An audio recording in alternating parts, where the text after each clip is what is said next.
Muy buenos días, hermanos, que el Señor les bendiga.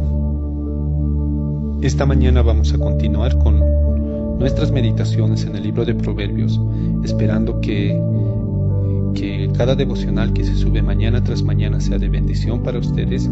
Vamos a continuar en el capítulo 17, el versículo 7 al 9. Quiero leer lo que dice ahí la palabra de Dios. Proverbios capítulo 17, versículo 7 al 9 dice: No conviene al necio las palabras elocuentes, mucho menos al príncipe los labios mentirosos. Talismán es el soborno a los ojos de su dueño. Donde quiera que se vuelva, prospera. El que encubre una falta busca afecto, pero el que repite el asunto separa a los mejores amigos. En los versículos 7 al 9 nosotros encontramos aquello que Salomón nos ha venido enseñando ya anteriormente. Podríamos decir que en estos versículos 7 al 9 Salomón nos va a mostrar aquello que produce la boca del necio. La boca del necio produce mentira, mientras que la boca del sabio produce perdón. En los versículos 7 al 9 vemos que Salomón implícitamente se va a referir a varias formas de injusticia, como por ejemplo el mentir y también los chismes, el contar chismes. En el versículo 7, cuando encontramos a Salomón decir: no conviene al necio la altilocuencia, cuanto menos al príncipe el labio mentiroso, vemos que Salomón comienza a hablar de labios mentirosos y también hace referencia al necio. Y ahí Salomón, cuando habla del necio, él se refiere a aquella persona que carece de percepción. Podríamos decir, el necio es la persona que carece de percepción y sensibilidad espiritual. Por esa razón dice que Salomón recomienda en este versículo 7 que el necio no debería hablar demasiado, porque muy pocas veces él sabe lo que está hablando.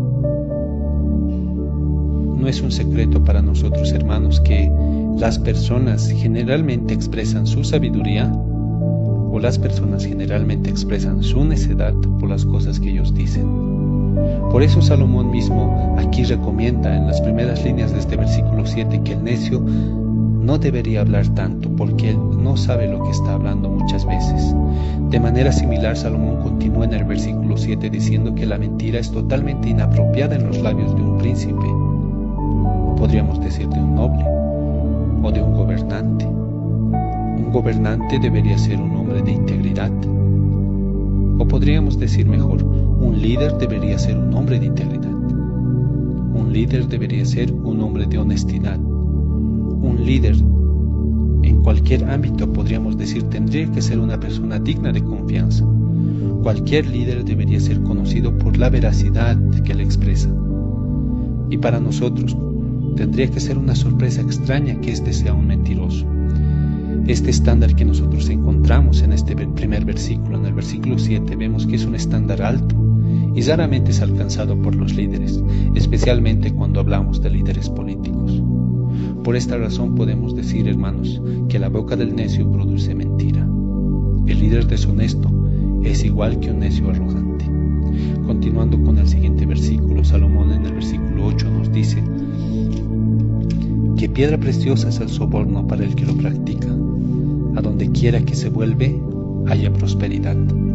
Cuando nosotros nos ponemos a pensar en lo que Salomón dice en el versículo 8, muchas veces podemos llegar a la conclusión de que Salomón se está refiriendo a soborno o regalo con aquello negativo, esa parte negativa de los regalos, que bien lo expresamos nosotros en nuestro lenguaje como soborno. Claramente en el versículo 17 se ve esa parte negativa del regalo. Por ejemplo, dice Proverbios 17:23: el impío toma soborno del seno para pervertir las sendas de la justicia.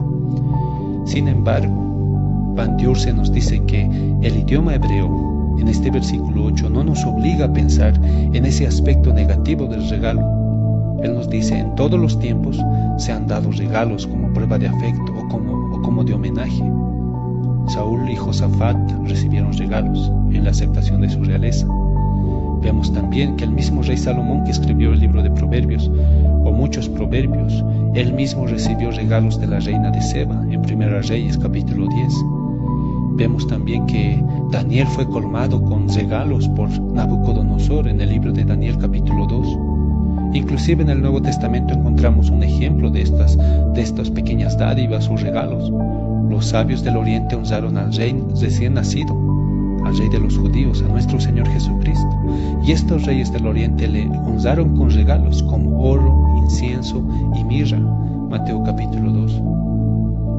Entonces, no necesariamente al leer en el versículo 8 acerca de los regalos, Van Dusen nos dice nosotros deberíamos llegar a pensar en el aspecto negativo. En el mundo de los negocios no son deshonestos los sencillos regalos de amistad. Entonces, aquí en este versículo 8 vemos que Salomón efectivamente compara estos regalos como con un talismán, una piedra preciosa, con lo cual esto no nos debe llegar necesariamente a pensar enseguida en las malas prácticas de los regalos. Los regalos pequeños, hermanos, podríamos decir un principio de este versículo, es que los regalos pequeños mantienen caliente la amistad. Salomón con frecuencia, tal como lo ha hecho en este proverbio, nos dice que los regalos de un hombre le abren el camino que lleva a la presencia de los grandes. En el capítulo 18, versículo 16. Se refiere en este versículo que acabo de leer, que para abrir una puerta que de otro modo permanecería cerrada son necesarios los regalos pequeños.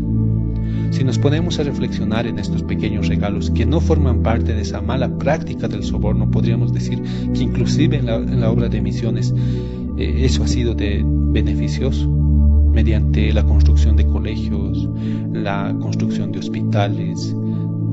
Cuando se hace la obra misionera también se gana la simpatía de la gente. Es como si un pescador arrojara un pececillo con el fin de pescar un pez más grande. Entonces, hermanos, principios que podemos rescatar de este versículo 8, al no mirar de manera negativa los regalos, podríamos decir, los regalos también pueden ayudar a reanudar las relaciones deterioradas. Proverbios capítulo 21, versículo 14 dice: la dádiva en secreto calma el enojo, el regalo discreto la fuerte ira. Por eso no hay que pensar enseguida y exclusivamente en dineros de soborno. Un ejemplo cuando encontramos en la Biblia es que cuando Jacob tuvo que encontrarse con su hermano Esaú, luchó con Dios durante la noche para conseguir la bendición prometida. Pero él no había dejado de enviar previamente un regalo para su hermano Esaú. ¿Fue prudente? ¿No fue prudente esta acción de Jacob? Algo similar encontramos en Abigail. ¿No fue sabio para ella o prudente enviar primero un regalo a ese rey enfurecido, a David, antes de ir a defender su asunto ante él? En verdad, estos ejemplos que nosotros encontramos en estos regalos un don secreto, porque podemos ver en estos pequeños regalos que el poder de los regalos sirve para poder calmar el enojo, como enseña Salomón en el capítulo 21, versículo 14 de Proverbios. Entonces, un regalo pequeño puede volver más dulces los corazones enfadados, incluso hacerlos cambiar como una hoja cambia en el árbol. Con los regalos pequeños se ganan a los corazones. Más tarde también se puede ganar algún tipo de ventaja. Nuestro mismo Señor Jesucristo nos dio este precioso consejo. Él nos dijo: yo os digo, ganad amigos por medio de las riquezas injustas, para que cuando éstas falten, os reciban en las moradas eternas. También Jesús, en el capítulo 16 de Lucas, cuando Él dice estas palabras, Él alaba más bien al mayordomo injusto, que poco antes de que Él fuese despedido de su servicio, había ganado mucha reputación mediante algunos obsequios. En el versículo 9 ya encontramos aquello que Salomón nos ha venido diciendo, o nos va a empezar a decir más bien en este versículo 9, que la boca del sabio produce perdón. En el versículo 9 del capítulo 17, ahí Salomón dice: el que cubre la falta busca amistad, mas el que divulga aparta al amigo. Algo que nosotros muchas veces elogiamos o añoramos es tener una buena memoria. Y consideramos que tener una buena memoria es un don maravilloso, pero muchas veces con esta buena memoria también podemos llegar a recordar muchas pequeñeces que nosotros como personas podemos tener entre nosotros. Si nosotros no caminamos en el amor, fácilmente llegamos a la infracción que un amigo nos ha hecho anteriormente o que constantemente nos viene haciendo. Y y agarramos esta infracción y le reprochamos, le humillamos y empezamos a demostrar desconfianza hacia ese amigo. Y a la larga esto puede provocar que nosotros nos apartemos, inclusive de nuestros mejores amigos. Salomón nos enseña en este versículo 9 que la boca y la mente del sabio produce perdón. Muchas veces cuando nosotros albergamos enojo o recordamos la infracción de nuestros amigos, llegamos a tener la impresión de que aquella cuestión problemática siempre va a estar entre nosotros. En lugar de creer que ya ha sido solucionada, nosotros llegamos a constantemente tener en mente que esa situación y esa cuestión problemática va a continuar con nosotros para siempre. Una cosa así perjudica nuestra amistad. Dios nos da un ejemplo mejor. En el Salmo capítulo 32, en el versículo 1, Él nos dice que Él está dispuesto a cubrir nuestros pecados y no acordarse más de ellos. En Isaías 43:25 nos dice algo similar, y en Miqueas 7:19 también. Él nos dice que arroja todos nuestros pecados en las profundidades del mar. Eso es algo muy diferente a recordar constantemente recordarlos constantemente las infracciones que han cometido en contra de nosotros. Aquel que está convencido que diariamente debe vivir de este amor perdonador de Dios, no saca los trapos sucios ni desempolva a cada paso cuestiones que ya han sido vencidas. Este principio del perdón que nosotros encontramos en este versículo 9 nos debe llevar a pensar mucho acerca de las infracciones, los pecados, aquellas cosas que muchas veces cometen en contra de nosotros. Una ilustración que nosotros manejábamos con los niños era acerca de un pañal. Cuando un bebé hace sus necesidades en un pañal, lo que regularmente las personas hacen es tirar ese pañal no en el cesto de basura de su dormitorio o al lado de su cama, porque eso produce un fuerte olor y un olor repugnante. Muchas de las personas intentan poner en los lugares más ocultos, los cubren con 2 o 3 bolsas para que el olor no salga. De la misma manera, la infracción se puede comparar a un pañal lleno de excremento. Lo que nosotros como personas hacemos es procurar de que el basurero venga y tirarlo lo más pronto posible. Eso mismo hizo Dios con nuestro pecado cuando nosotros vemos el Salmo 32, Isaías 43 y Miqueas 7. Ahí nos dice que Él arroja nuestros pecados a las profundidades del mar, donde nunca más se volverá a recordar. Hay muchos proverbios en los que Salomón nos insta a ser cuidadosos con nuestros amigos y hermanos. El hombre perverso, nos dice el Proverbio capítulo 16, versículo 28, el hombre perverso promueve contiendas. El chismoso separa a los mejores amigos. El odio despierta rencillas, pero el amor cubre todas las faltas, dice Proverbios 10, 12.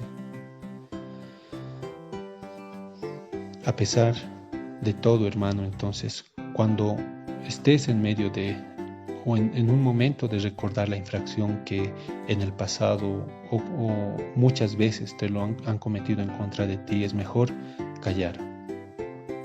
Un amigo es alguien que a tus espaldas cuenta cosas buenas de ti. Nuestros amigos, hermanos, nos pagarán con semejante actitud, con fidelidad mutua, si nosotros muchas veces estamos dispuestos a perdonar, a conceder muchas veces ese perdón. Que el Señor les bendiga, hermanos, y que tengan un buen día.